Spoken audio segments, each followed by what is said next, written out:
فصلوا للدين ثوبين، محزوز ووسيل. الأحاديث الصحيحة دخلها ربما ميعوا الإسلام، والإسلام دين ما يميع، لو يغطون علمه ولو يحطون علمه.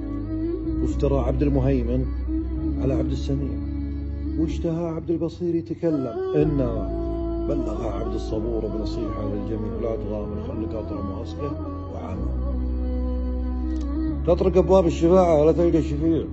سود الله وجهك، أخطيت لأنك قلت ما ولا وكيف، كلمات تنطقها تضيع وتنحذف في جفرة اللي جريمتهم لما. وقبل ترميك الرعاويين يرميك القطيع.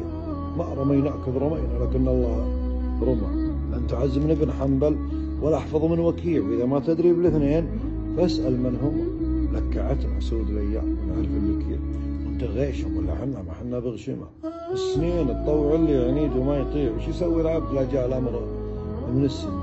يطلبون نفوس للبيع، واللي ما يبيع يدخلونه في عداوة ويطلع بخصمه.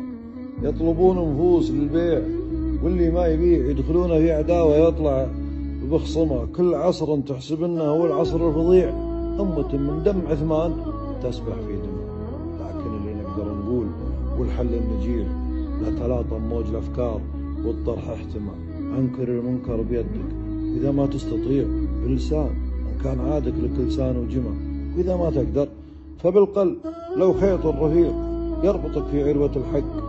وافرح عندما ينتقم رب السماوات والأرض البديع من مروجة الضلالات وأبطال الدمى.